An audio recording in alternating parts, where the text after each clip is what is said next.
Sistemas y salud. Unidad 2. UNAM. Introducción. En la unidad 1 revisaste la teoría general de sistemas, sus fundamentos y generalidades, así como las relaciones e interacciones con los subsistemas y su entorno, lo que te permitirá en esta unidad, relacionar esta visión con las tres dimensiones del ser humano. Para entender estas dimensiones es necesario que conozcas al ser humano, de dónde viene, quién es, por lo que en esta unidad abordaremos las dimensiones biológica, psicológica y social del ser humano y las relaciones de los procesos de salud y enfermedad. 2.1. Dimensiones del ser humano. La naturaleza del ser humano es dinámica, activa, creativa y compleja. Sería difícil elaborar una lista de rasgos que describan su esencia colectiva, pues los individuos son producto de la cultura y la adaptación al medio ambiente. Sin embargo, se pueden distinguir tres dimensiones importantes que forman parte de las personas como seres vivos racionales. Biológica. A. Psicológica. B. Social. Si bien en el análisis teórico es posible separar las dimensiones para su mejor comprensión, en la vida cotidiana se observa una articulación constante y necesaria. 2.1.1. Fundamento de las dimensiones. Aún a principios del siglo XX, se consideraba que el ser humano era esencialmente biológico, es decir, un ser vivo que nace, crece, se reproduce y muere. Hoy en día, se reconoce la complejidad de la mente y la influencia de las estructuras económicas y sociales en el individuo, así como su relación con la naturaleza y el medio ambiente. En la década de los años 50 se empieza a considerar la dimensión biológica, psicológica y social del ser humano, y al ser humano como un ser único en su totalidad, ya que el ser humano necesita no solo de ser atendido sino también de ser comprendido, por un equipo de profesionales interdisciplinarios que conozcan y consideren los diferentes factores que intervienen en el mismo. Desde la perspectiva de Hertie, el ser humano como especie y como individuo es considerado un organismo cuya acción está estructuralmente limitada, está equipado con ciertas respuestas mecánicas, posee impulsos indefinidos que pueden definirse y especificarse por un amplio margen de objetos sociales. Hernández, Lazcano, y Reveles, 2013. 2.1.2. Dimensión biológica del ser humano. Te podrás preguntar por qué es importante estudiar y conocer la dimensión biológica del ser humano. Es importante ya que te permite buscar mejoras en cuanto a la conservación, protección, prevención o atención de las necesidades o problemas que se refieren al cuerpo humano o dimensión biológica de la vida humana. Para comprender al ser humano en su dimensión biológica es básico que conozcas la teoría de la evolución, cómo surgió la vida, de dónde vienen los seres humanos, quiénes somos. Hasta el día de hoy, una de las grandes preguntas para el ser humano a lo largo de la historia ha sido, ¿cómo se originó la vida? Las primeras explicaciones históricas sobre el origen de la vida y los seres humanos sostienen que los diversos seres vivos fueron creados por un ser superior. Se entiende que los textos religiosos pretenden mostrar la intervención divina en la creación de la vida, sin embargo, no han explicado el origen de la materia viva. A lo largo de la historia se han propuesto varias teorías e hipótesis para explicar el origen de la vida, como, teoría de la generación espontánea, hipótesis de los coacervados, hipótesis de Oparin con la síntesis experimental de materia orgánica sencilla, síntesis artificial de materia orgánica compleja de S. Fox, síntesis de ácidos nucleicos de Joan Oro, hasta llegar a las hipótesis sobre el origen de la vida, en las que se afirman que la evolución desde las células procariotas hasta los primeros seres unicelulares eucariotas fue un proceso muy lento que duró entre 1400 y 2300 millones de años. Aún en el siglo XXI se desconoce en qué orden aparecieron las estructuras que formaron la primera unidad autónoma viva o protobionte, que sería el antepasado común a todos los seres vivos.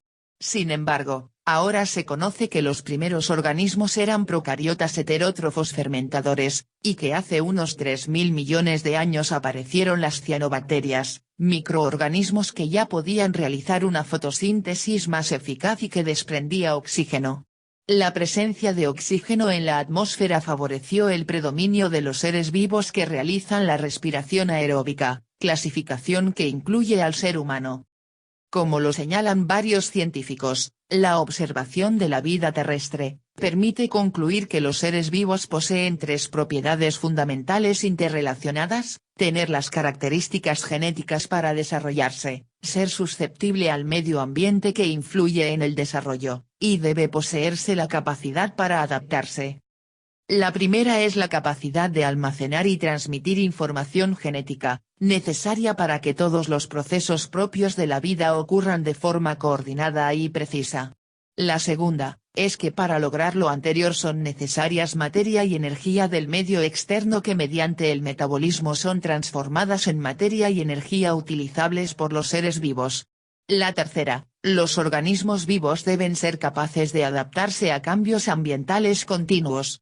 Estos cambios, a lo largo de la historia han dirigido el proceso evolutivo al determinar el tipo de individuos más favorecidos por la selección natural. Lázaro, 2009. La evolución de la vida sobre el planeta no es un tema cerrado, pues sigue sujeto a la controversia entre la comunidad científica.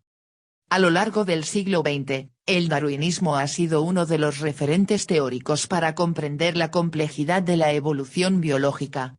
En su reconstrucción del proceso evolutivo humano, Darwin introdujo un efecto de retroalimentación entre cultura y naturaleza, sugiriendo que el desarrollo del cerebro hizo posible la invención del lenguaje y las herramientas, lo que, a su vez, alentó el desarrollo ulterior del cerebro. Cooper, 1996. Darwin prioriza conceptualmente el principio de la lucha por la vida y la adaptación constante del individuo para mantenerse y afirmarse como especie. Esto conduce a la supervivencia del más apto a través de un proceso denominado selección natural. La antropogénesis, en sentido general, es el proceso que nos permite comprender el origen del Homo sapiens sapiens, especie a la que pertenece el ser humano. Díaz, 2010. No obstante, se deben distinguir dos cuestiones distintas respecto a dicho proceso. Beorlegui, 2011.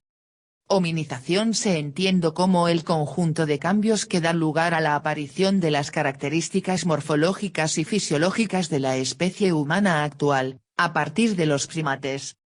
Humanización, el cual comprende al conjunto de elementos culturales que son constitutivos de una vida o conducta de los seres humanos. La hominización es el proceso evolutivo que da origen al hombre moderno. Los cambios biológicos que conducen desde el Australopithecus al género Homo habilis, erectus y sapiens, darán origen a un tipo de realidad distinta de la materia orgánica, la cultura. Con el hombre moderno se da un salto cualitativo en la dimensión humana, aparece la realidad cultural. A este nuevo estado, que hace que el hombre sea diferente del mundo animal, se le denomina humanización. Como lo señala Beorlegui, 2011, tanto la hominización y la humanización están interrelacionados, puesto que aunque la especie humana ha ido evolucionando morfológicamente, solo se ha constituido a través de una serie de factores y de rasgos culturales, permitiendo que progresivamente el hombre vaya forjando su propia realización. A partir del siglo XXI la antropología física ha reconstruido la evolución del hombre mediante lo que se ha denominado relaciones. La más importante de todas, es la relación con la naturaleza a través del proceso de trabajo, que permite profundizar en la condición del hombre como ser social. Estrada, 2013. Otra mirada que explica la dimensión biológica del ser humano, es la propuesta por la medicina genómica, término que se empieza a escuchar en el medio ambiente médico, a fines de la década de los 80'. El proyecto de Genoma Humano, PGH, que inició en octubre de 1990, fue un programa colaborativo de varios países que combinan y comparten esfuerzos científicos, tecnológicos, médicos, económicos y sociales, con la finalidad de tener la secuencia completa del genoma humano, material genético que define a la naturaleza humana. Es el 14 de abril del 2003, que se obtiene el mapa completo del genoma humano, que contiene alrededor de 23,000 genes y un catálogo de más de 1.200 genes asociados a enfermedades. Jiménez, Silva, Hidalgo, y March, 2004. La revelación del genoma humano plantea importantes aplicaciones para la mejora de la salud de las poblaciones, al brindar oportunidades a la investigación en la salud pública, a fin de desarrollar mejores diagnósticos y tratamientos para muchas enfermedades comunes de origen genético. El proyecto se convierte en una prioridad para el sistema de salud en México en 2004, con la puesta en marcha del Instituto Nacional de Medicina Genómica. Dentro de sus principales logros se encuentran, proyectos de investigación científica aplicada, el descubrimiento de biomarcadores para varios tipos de cáncer, estudios de farmacogenómica y nutrigenómica, la construcción de un mapa de haplotipos de la población mexicana, estudios de asociación del genoma completo con enfermedades comunes, como, la diabetes mellitus, obesidad, enfermedades cardiovasculares y cáncer.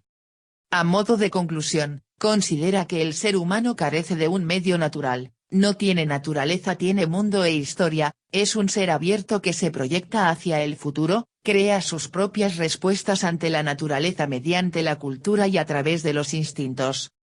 El hombre permanentemente construye su realidad de múltiples formas, incluyendo la interpretación de la realidad a través de sus instintos y mediante los diferentes elementos sociales, psicológicos y ambientales recibidos de su entorno. 2.1.3. Dimensión psicológica del ser humano. Producto de la reinterpretación del ser humano, es el descubrimiento de la dimensión psicológica, que estudia la parte de los procesos mentales, conscientes e inconscientes, y la relación del ser humano con los demás. Desde los años 90, la psicología evolucionista o evolutiva mantiene que nuestro cerebro es fruto de la evolución. Por tanto, la conciencia y conducta humana, son producto de su cerebro, están dotadas de un diseño funcional y estructural, que responde a un conjunto de estrategias evolutivas que se adaptan para resolver mejor los problemas. Así pues, la conducta del ser humano, sería el resultado de los genes, pero también del entorno y la interacción entre ambos. Concluir la secuencia completa del mapa del genoma humano ayudó a la genética conductual a identificar los genes que regulan el comportamiento del cerebro. Mosterin, 2006. También puso en evidencia la enorme importancia de la herencia genética en la conducta de todo individuo. Se comprobó que el entorno es determinante, pues los genes pueden desarrollarse o no en función del medio ambiente donde viva una persona. A comienzo del siglo XXI, se planteó qué se podía saber sobre la influencia de los genes en la conducta, y determinar la forma y porcentaje en que contribuyen tanto la naturaleza como la educación para configurar la conducta de cada individuo desde su niñez. Los estudios recientes han arrojado conclusiones polémicas, por la importancia que se concede a los genes en la gestación de la conducta. Por un lado, ahora se sabe que gran parte del comportamiento humano es impredecible, por otro lado, el medio ambiente en que cada persona se desenvuelve y las experiencias vitales también inciden en la conducta. Aunado a lo anterior, es preciso considerar el papel que desempeña el azar en la configuración del cerebro o el hecho de que existen rasgos involuntarios que, independientemente de los deseos de cada persona, forman parte de su naturaleza. La psicología social, permite comprender que las sociedades humanas son históricamente cambiantes, por lo tanto, los significados que las personas le atribuyen a la realidad también lo son. En la medida que los significados influyen en las acciones y decisiones de las personas que forman las sociedades, el conocimiento científico, que se caracteriza por dar nuevos sentidos a la realidad, tendría la capacidad de afectar la manera como se entiende el mundo, desde la perspectiva humana. Córdoba y Rosales, 2007. El análisis desde la psicología social, permite comprender la relación estrecha que guardan la dimensión psicológica y social en el individuo, por lo tanto, cada persona percibe y asimila los efectos de los procesos comunicativos producto de la interacción social de manera diferente. En la modernidad la influencia que ejerce la comunicación en las personas, está mediada por la cultura, el nivel socioeducativo, El desarrollo del pensamiento y las experiencias vividas, Jover y López, 2008. Así, por ejemplo, es necesario comprender la influencia de aquellos mensajes transmitidos por los medios de comunicación de masas, familia, escuela o trabajo en cada persona. Estos mensajes crean en la conciencia elementos de identificación con fenómenos, actividades o valores concretos. Esto afecta las estructuras psicológicas del individuo, y se materializa en la formación de juicios de valor, a través de las relaciones sociales y con los objetos del mundo exterior.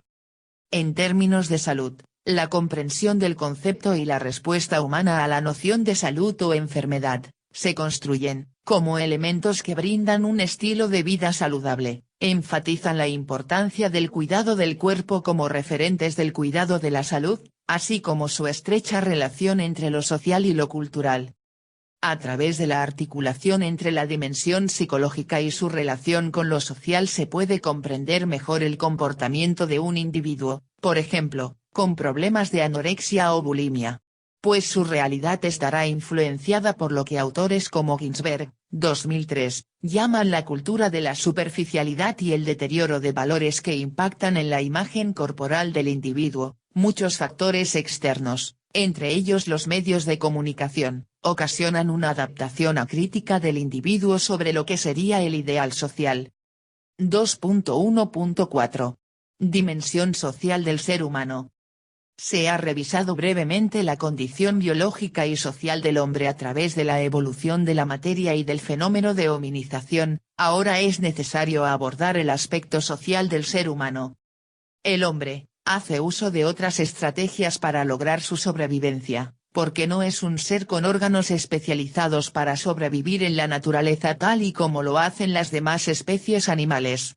En este sentido cabe mencionar que autores como Guillem, Scheller, y Plessner, Santi Esteban, 2005, han recogido elementos para defender la idea del ser humano como un ser biológicamente deficitario, situación por la cual probablemente, las personas han desarrollado algunos aspectos simbólicos y culturales como complementos para sobrevivir en la naturaleza. Se considera que el ser humano, nace como una criatura desprotegida en relación con otras especies. Se puede decir que la cultura y la relación con los demás le ha permitido demostrar el resto de sus capacidades que lo identifican claramente como un ser pensante, racional e inteligente. En este sentido, la naturaleza ha dotado a las personas, de un cerebro predispuesto para pensar y hablar, condiciones biológicas, pero solo se piensa y se habla si la sociedad y cultura estimula en cada ser humano esas capacidades desde la infancia y a lo largo de la vida, condiciones socioculturales. Por ello el papel de la sociedad es fundamental. Los humanos son sociales y viven dentro de una comunidad que los prepara para serlo. Por lo tanto, el proceso de socialización consiste en desarrollar capacidades neuronales que permitan la adaptación a la comunidad y vivir en sociedad. Mosterin, 2006. Durante la socialización se produce un proceso en dos direcciones opuestas. Primera, para que el ser humano desarrolle sus cualidades, debe vivir en sociedad, por lo que forma a personas iguales. Así entonces, cuando se establece en un grupo social una misma cultura se iguala a todos sus integrantes. El individuo cuando nace y crece no elige una cultura para su desarrollo, es la cultura donde nace la que le obliga a formar parte de ella y es él quien debe reconstruirse dentro de esta cultura, es decir las relaciones sociales, la cultura, y la identidad deben ser descubiertas, no están dadas. Barañano, 2010. Solo en la sociedad una persona puede desarrollarse, lo que diferencia al ser humano del animal es poder hacer cultura. Segunda, por otro lado, también la cultura permite la diferencia entre el resto de los individuos. Los roles que marca el grupo social se cumplen en cada individuo de acuerdo con su singular punto de vista personal. Esto obedece a que la propia cultura proporciona la capacidad de pensar sobre las reglas sociales y criticarlas. En este sentido, se reconoce que somos responsables de nuestra propia identidad, podemos elegir lo que nos gusta, cómo actuar y cómo ser. El ser humano desarrolla su complementariedad de las diferencias individuales en una comunidad de individualidades, donde cada persona, sin perder su personalidad participa, interactúa en reciprocidad y dialoga. Ludwig, 2011. Asimismo, dentro de esta interacción se van conformando grupos sociales de acuerdo a intereses en común. ¿Significa que, en lo individual se piensa lo que el grupo social piensa? Si es así, te has preguntado, ¿en qué medida defines tu propio pensamiento y criterio ante lo que percibes como realidad? Para seguir en el análisis, es preciso mencionar que otro elemento que diferencia al hombre del resto de los seres vivos, es su libertad, disposición voluntaria para cooperar y actuar de manera solidaria y altruista con sus semejantes, así como la capacidad de realización de trabajos creativos e inteligentes mediante una serie de herramientas útiles que ha perfeccionado a lo largo del tiempo. La especie humana, es creativa porque ha necesitado cambiar su forma de relacionarse con el medio ambiente que lo rodea, porque éste le era hostil. Mediante la capacidad grupal de trabajo y acción, tanto mujeres como hombres han logrado alterar poco a poco la relación originaria con la naturaleza, readaptándola a la medida de sus necesidades. Los seres humanos tenemos la capacidad de pensar, sentir y actuar en términos abstractos, de tomar decisiones, podemos crear y desarrollar proyectos, así como planear a corto, mediano y largo plazo, podemos realizar un análisis y reflexión sobre nuestro actuar a lo largo de nuestra vida. Somos responsables de nuestro comportamiento y con el paso del tiempo desarrollamos y fomentamos el sentido de la responsabilidad hacia los demás. Al decir que el ser humano es una persona racional implica que es una persona social. La dimensión sociológica del ser humano se refiere a la tendencia a la asociación humana, se interesa por la forma en que los seres humanos se relacionan con otros seres humanos, asimismo permite el influjo que entre semejantes se dé un proceso que resulta de aceptar las pautas de comportamiento social y de adaptarse a ellas. La conversión de los seres humanos al nacer como miembros de una sociedad se logra a través del proceso de socialización. La familia es el entorno en el que, desde el momento de su nacimiento, el ser humano entra en contacto con seres humanos adultos e inicia el proceso de conversión en un individuo totalmente social. La función de la socialización consiste en desarrollar las habilidades, conductas, creencias y costumbres de las cuales tiene necesidad el individuo al formar parte de una sociedad. Duque, 2006. En el siguiente punto te permitirá identificar la relevancia de la adecuada articulación de la dimensión biológica, psicológica y social del ser humano, que revisaste en los puntos anteriores. 2.1.5. Articulación entre las tres dimensiones. Aunque se han revisado las dimensiones del ser humano de forma separada, es claro que no es posible desarticularlas. Se ha reiterado, que el ser humano es producto de lo biológico y lo cultural. Así pues, si el aspecto biológico no hubiese avanzado, nunca habría existido la cultura, pues pensar requiere un cerebro dotado para ello. Mosterin, 2006. Las relaciones estrechas entre los aspectos biológicos y psicosociales del ser humano se determinan mutuamente. Las dimensiones biológicas y psicológicas en primera instancia, representan la esencia del ser humano que se desarrolla en el mundo, inmerso en un contexto representado por otros individuos, lo social. La estructura y sistemas biológicos en el ser humano, conforman su corporalidad, es decir, la estructura de su cuerpo, se forma una imagen y lo vuelve un todo que puede dividirse en brazos, piernas, etc., que, al determinarla por su íntima relación con la unidad psicosocial, define su corporeidad, es decir, su modo de ser, lo que le brinda identidad. Esta última desempeña un papel importante tanto en el mundo físico como en el moral. En primer lugar, define la forma de relación particular con el contexto que rodea a la persona y en la relación con los otros seres vivos, y en segundo lugar, en el estudio de contenidos morales concretos, donde es necesario considerar el punto de vista biológico, por ejemplo, inicio de la vida, salud y la enfermedad, justicia sanitaria, sexualidad, reproducción humana, agresiones, dolor y muerte.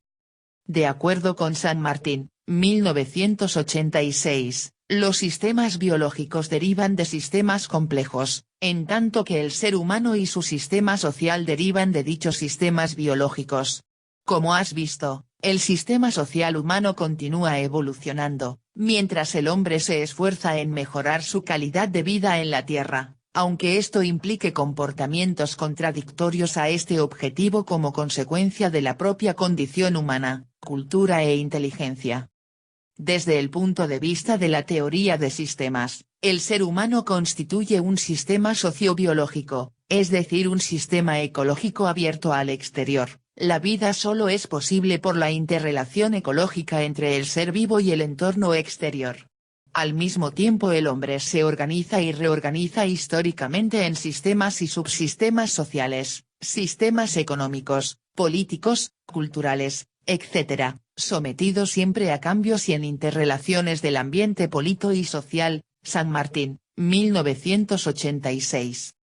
Finalmente es necesario mencionar que si el ser humano es un ser biológico, psicológico y social, este no puede disociarse de alguna de estas características sin perder intimidad, integridad e individualidad.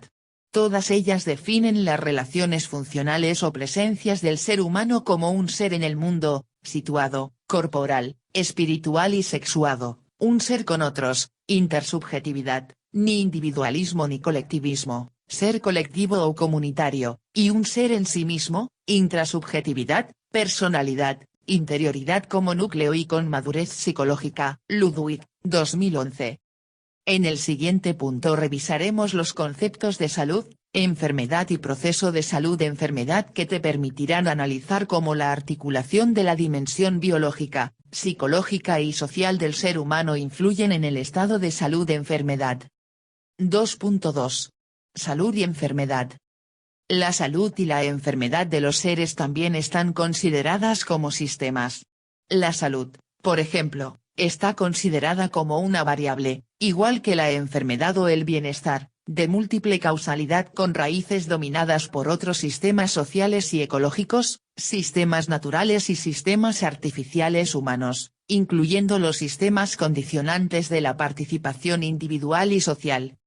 Definir la salud ha requerido esfuerzo, ya que ha experimentado grandes variaciones a lo largo del tiempo y aún no existe un concepto que sea universalmente aceptado.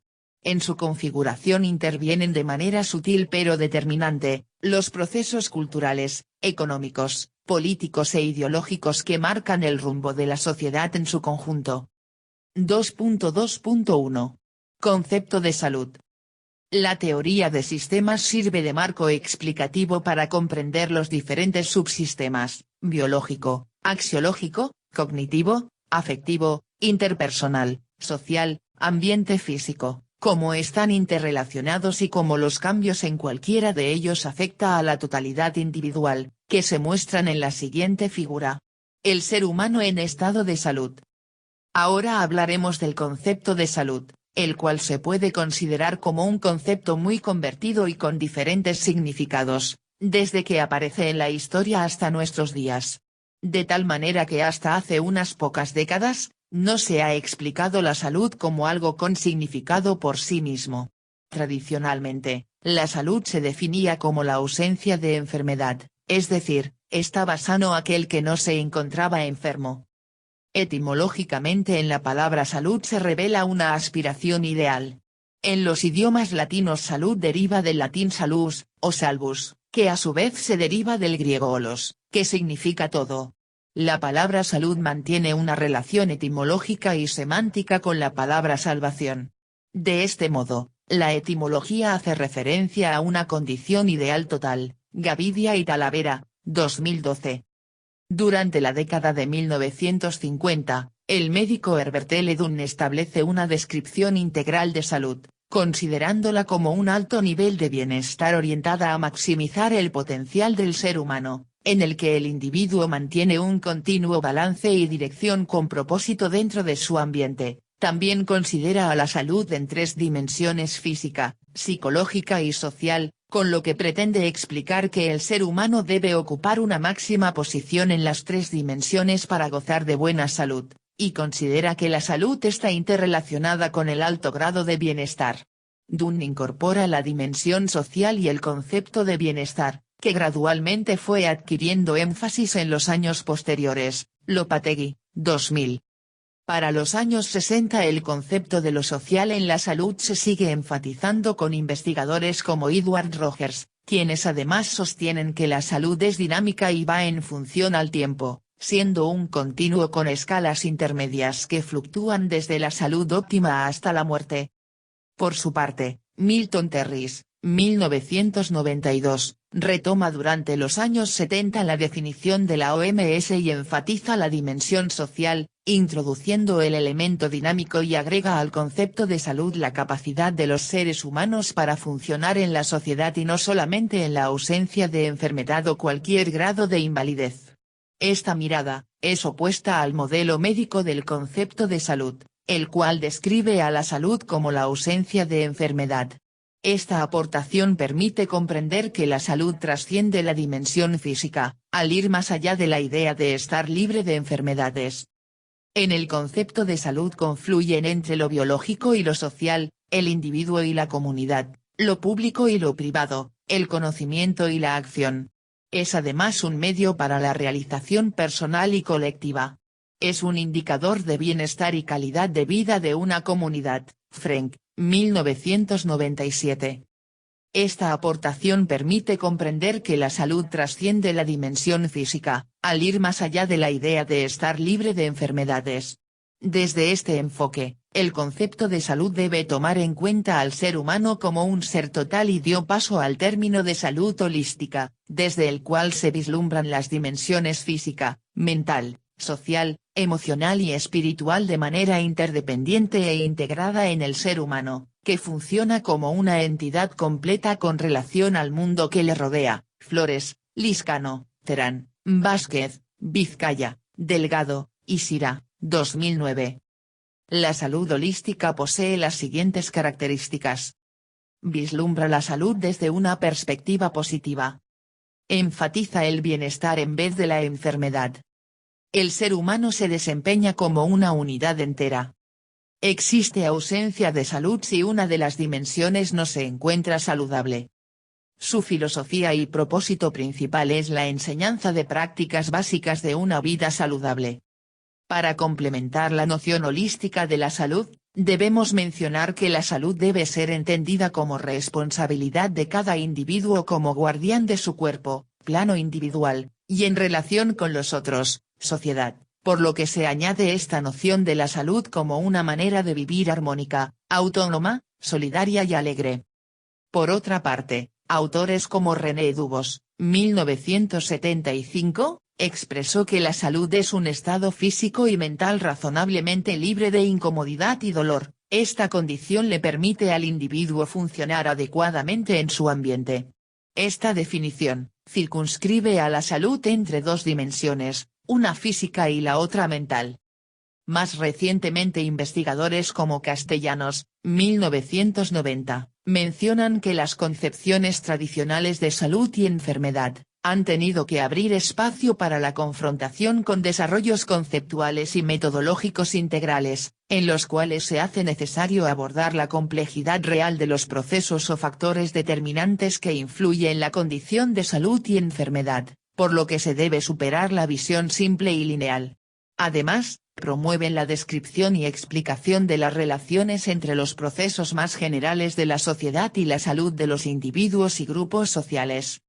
Como lo menciona Gavidia y Talavera, 2012, el concepto de salud, es un término vivo, dinámico y por ello relativo, cuyo análisis puede ayudar en comprender la valoración y dinámica en torno a la salud en cada sociedad y época, ya que la salud ocupa un lugar importante en la vida personal y social. Contextualización de la salud. El consenso sobre la definición del término salud es complejo porque tiene características muy variadas que hacen difícil universalizarlo, ya que se define y comprende desde diferentes contextos. Contexto médico asistencial, está configurado por la actividad y necesidades de los profesionales sanitarios, donde el concepto primario es de enfermedad objetiva diagnosticable por sus signos anatómicos, físicos o químicos.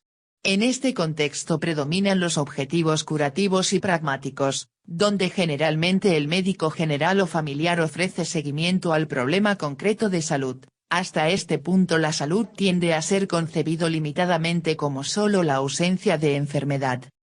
Cuando el médico brinda seguimiento del individuo y su familia con el conjunto de los problemas de salud que le afectan a lo largo de la vida, se le brinda una atención prospectiva o longitudinal. Gervas y Ortún, 1995, que idealmente otorga una atención médica periódica y pondera la prevención. Sin embargo, la demanda actual y la insuficiente capacidad en los servicios de salud para la atención a toda población, ha hecho que este tipo de atención se vea reducida. El contexto cultural, es una mirada de la salud desde el paciente o las personas que se sienten enfermas, y está fuertemente contextualizada en una determinada cultura. En este sentido, la concepción primaria es el de dolencia, interpretada según los estereotipos y paradigmas culturales. La cultura está constituida por campos simbólicos apropiados o asumidos, que las personas reproducen, construyen y transforman a través de relaciones de poder situadas social, espacial e históricamente. Duque Páramo, 2007. Como se ha mencionado, el concepto de salud varía de acuerdo a las diversas culturas. Para comprender por qué sucede esto, es importante considerar que cada cultura tiene una cosmovisión distinta del mundo, es decir, tiene una manera de ver e interpretar el mundo, y la relación de los seres humanos con la naturaleza. Vélez, 2011. En los pueblos originarios la salud ha sido una construcción colectiva, asociada a su cosmovisión, que les permite construir, explicar el concepto de salud y enfermedad, y establecer técnicas de sanación y sistemas de salud. Ojeda, Padilla y Navarro, 2011, donde generalmente el médico tradicional es un poblador más, que en su labor toma en consideración las costumbres y tradiciones de la comunidad. Como observas, las nociones de salud desde el punto de vista cultural son muy amplias. En el caso de las culturas originarias, el concepto de salud es predominantemente holístico, mientras que desde la perspectiva de la medicina occidental el concepto es científico y responde a una noción de causa-efecto explicable. Cuando la persona se siente enferma, generalmente lo atribuye a una causa física probada, es decir, si por ejemplo me siento agotado, seguramente tendré que revisar si no tengo anemia. Si tengo dolor de cabeza, deberé revisarme la presión sanguínea, entre otros datos. Desde la mirada occidental, es valorado el esfuerzo de la atención por parte del médico y de los servicios de salud. Así, en caso de enfermedad, el paciente optará por asistir a un centro de salud o prescindir de ello. A diferencia de otros grupos poblacionales como los indígenas, es más frecuente usar medios no convencionales para remediar la dolencia o enfermedad. En este marco de análisis, que incluye la diversidad étnica y cultural, debes tener presente que en las últimas décadas ha habido un interés muy especial en comprender los saberes y las prácticas medicinales de carácter ancestral, y su vinculación con el enfoque de la medicina occidental. Contexto filosófico y antropológico. Esta noción de salud está configurada por una concepción global del ser humano. Define la salud como el estado más propio y específico del ser humano, de acuerdo con la idea filosófica y antropológica que persista. Gavidia y Talavera, 2012. Está fuertemente ligado a la noción de salud desde el contexto cultural. Contexto sociológico. Se refiere al estudio de la sociedad como un todo interrelacionado. En este contexto, Gavidia y Talavera, 2012, señalan a la salud de los individuos como un estado que les permite funcionar eficazmente para desarrollar su rol social. Desde esta mirada también se menciona que la salud es condición necesaria para el cumplimiento de las expectativas sociales. Contexto económico y político. Las necesidades económicas y los puntos de vista políticos configuran otro contexto de uso del concepto de salud. Desde la perspectiva económica y política, la salud representa un bien necesario para el desarrollo y es relacionada con otros factores socioeconómicos como empleo, acceso a servicios de salud, vías de comunicación, educación, entre otros. De acuerdo a la OMS, 2008, En muchos países el presupuesto total invertido en la salud es insuficiente para financiar el acceso de toda la población a servicios esenciales de atención sanitaria. Las experiencias históricas y actuales demuestran que la manera en que se gastan los recursos, a qué y quiénes se destinan, es importante, en particular en aquellos países donde el presupuesto es reducido. Cada dólar o peso no utilizado de forma óptima, da lugar a diferencias significativas. Por ejemplo, señala que en Lesoto, región de África, se gasta más en salud que en Jamaica, pero la esperanza de vida ajustada en función del estado de salud, EVAS, de sus habitantes es inferior en 34 años, con relación a Jamaica. Estas particularidades hacen difícil definir integralmente la salud porque ningún concepto puede expresar todo lo que el ser humano desea, es capaz de ser y realizar. El concepto de salud siempre tendrá una dimensión creativa, ideal o utópica y al mismo tiempo cambiante, ya que existe la necesidad de formular conceptos operativos que ayuden a diseñar programas de actuación, tomar decisiones y evaluar los resultados de las mismas. Por lo anterior, la definición de salud usada ampliamente a nivel internacional es la de la Organización Mundial de la Salud, 2006, que concibe a la salud como un completo estado de bienestar físico, mental y social, y no meramente la ausencia de afecciones o enfermedad.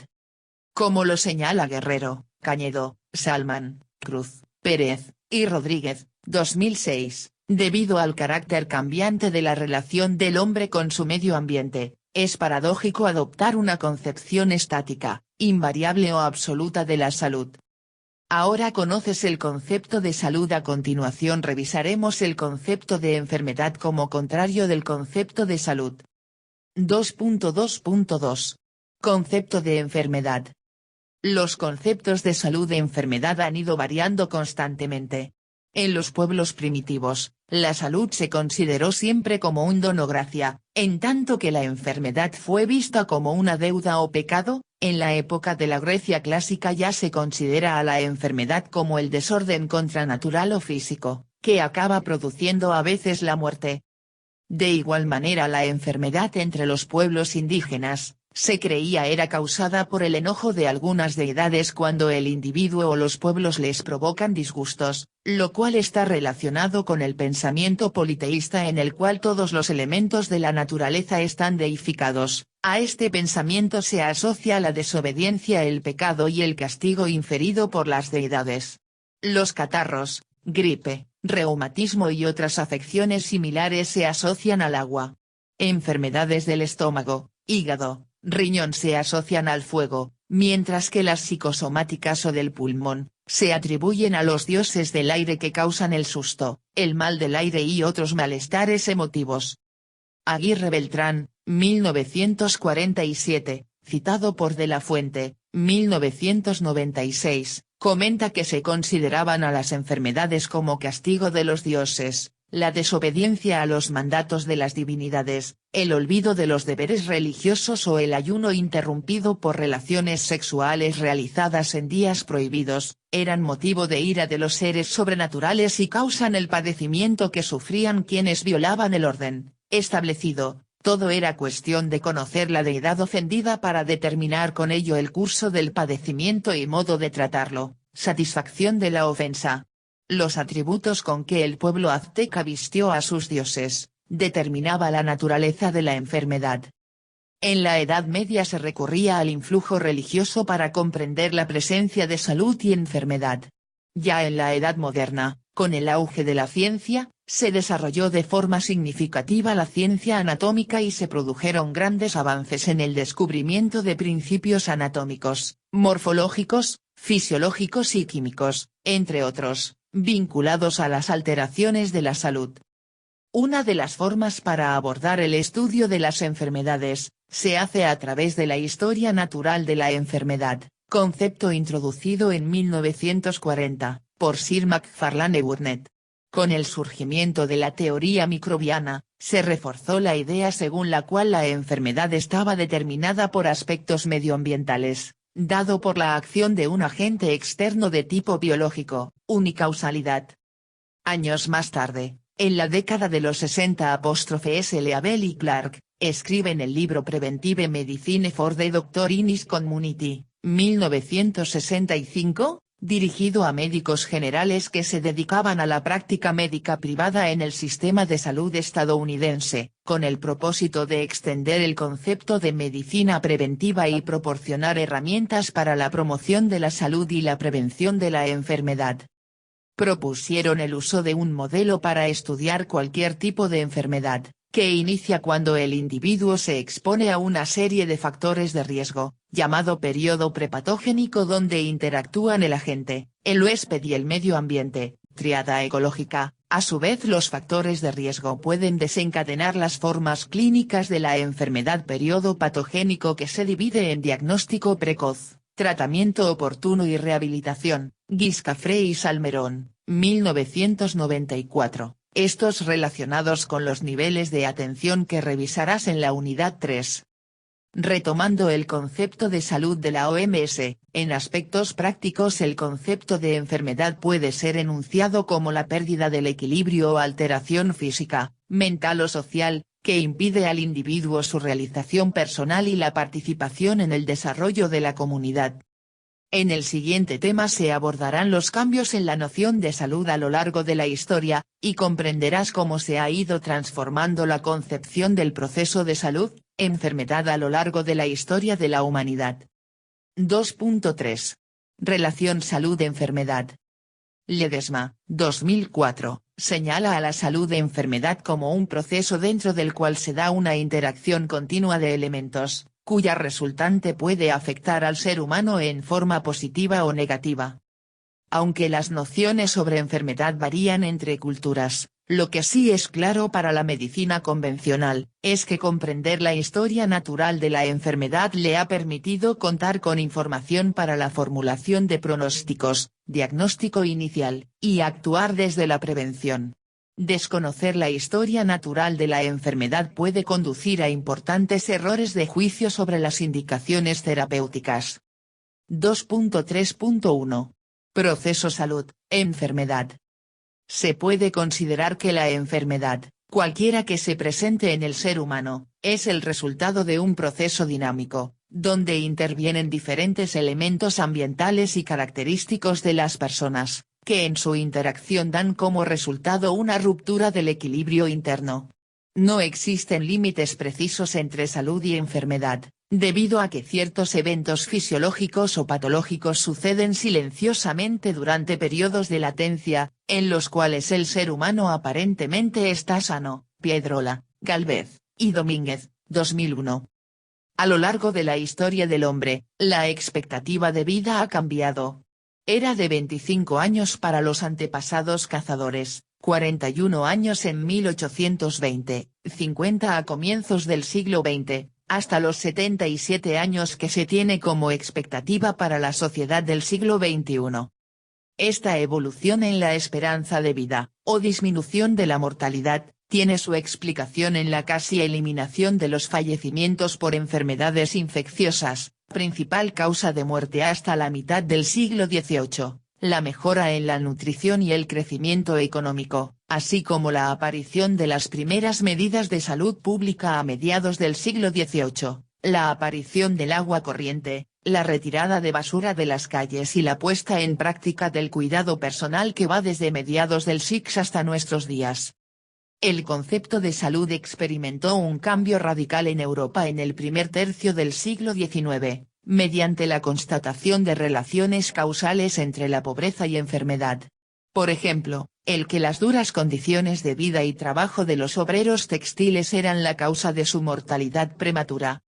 Es así que el proceso de salud-enfermedad se manifiesta simultáneamente como la unidad de dos contrarios, en el sentido de que un aspecto, o elemento no puede existir sin el otro.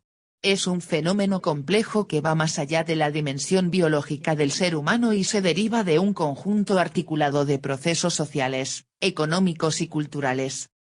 De forma general, el paso de la salud a la enfermedad comienza con un periodo silencioso de incubación, válido para todo tipo de enfermedades que puede ser corto o largo e insidioso. El proceso es activo, es un continuo como se muestra en la siguiente figura. Proceso de salud-enfermedad, ya que al pasar de un estado de salud a enfermedad se produce una desadaptación que provoca la reacción del organismo en tal forma que el proceso patológico interfiere con la función normal del organismo y con la vida del ser humano. Salud-enfermedad son dos extremos en la variación biológica, son el resultado del éxito o fracaso del organismo para adaptarse física, mental o socialmente a las condiciones variables del ambiente. En el siguiente punto abordaremos más detalle este tema. Hernández, M., Lazcano, C. y Rebeles, F. 2013. 2.3.1. Determinación biológica y social en el proceso de salud-enfermedad.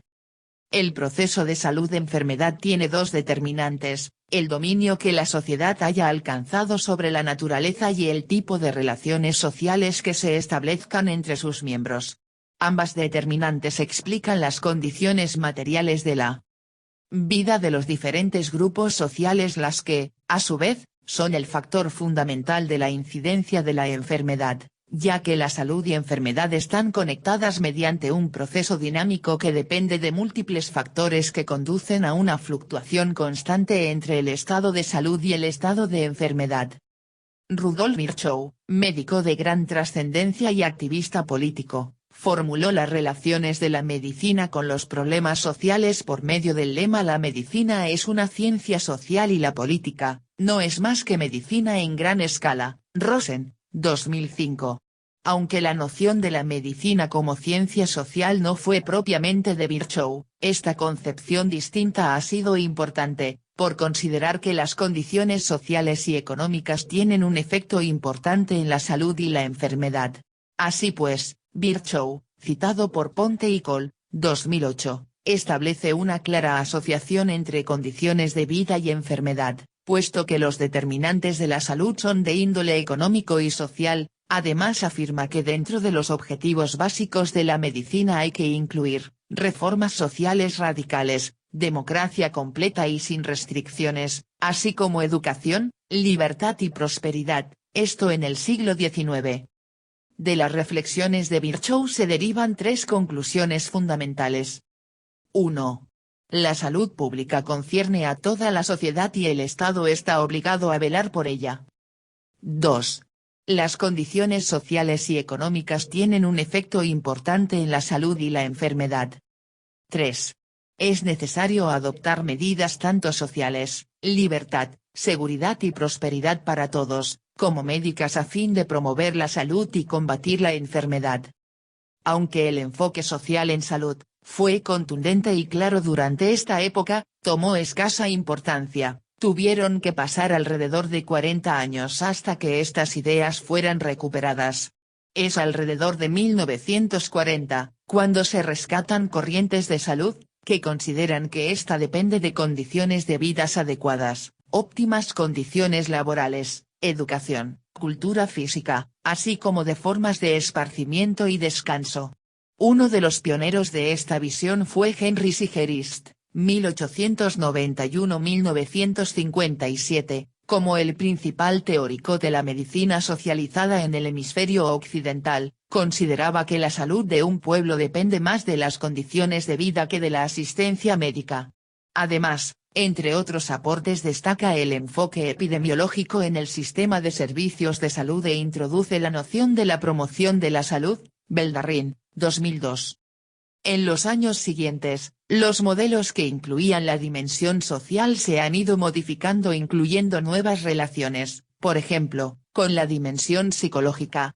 Cassel en 1974, Selye en 1976 y Mcewen en 2000, desarrollan e impulsan el modelo psicosocial.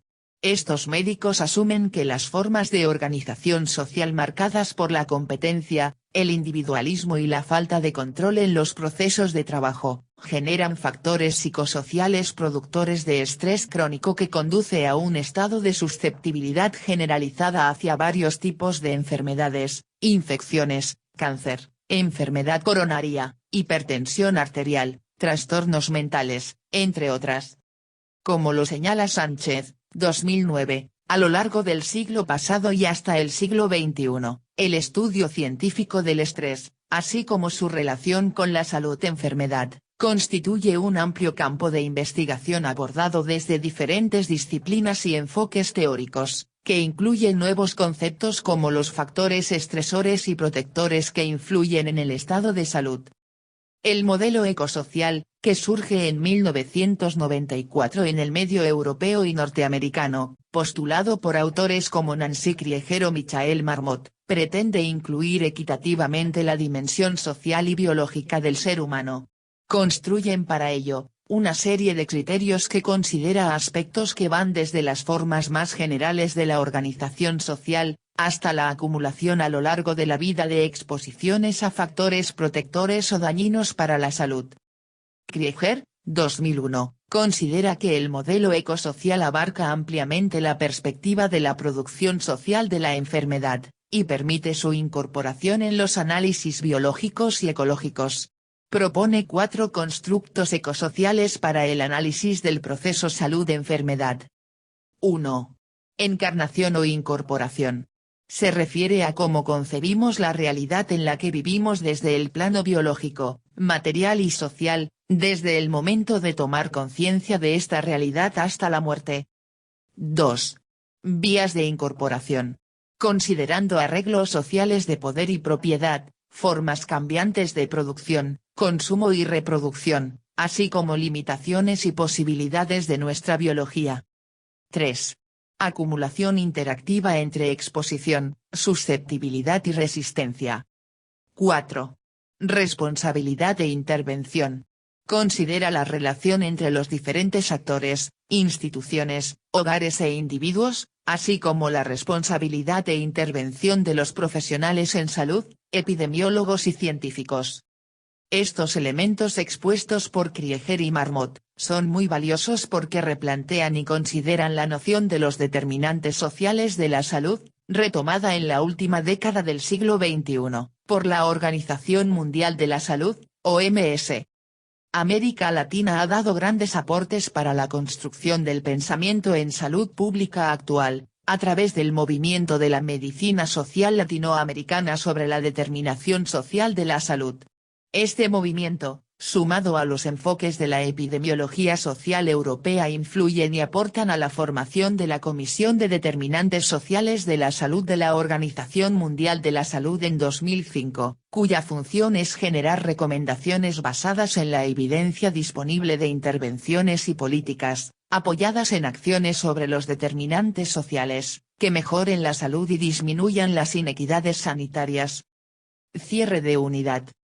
Como se ha explicado, las dimensiones del ser humano tiene una relación directa con las conceptualizaciones de salud y enfermedad, las cuales han variado mucho a lo largo de la historia, en relación con la evolución y estructura de la sociedad. Tanto las nociones de salud como de enfermedad, han sido producto de épocas y corrientes de pensamiento específicas, por lo que no existe un solo concepto, por el contrario, coexisten varias concepciones. Por ello es importante reflexionar que la noción de este proceso debe ser siempre vista y analizada desde una perspectiva multicausal e integral. Este audiolibro ha sido creado para las personas que trabajan y no disponen del tiempo para realizar sus lecturas. Espero te haya sido de ayuda. Besitos.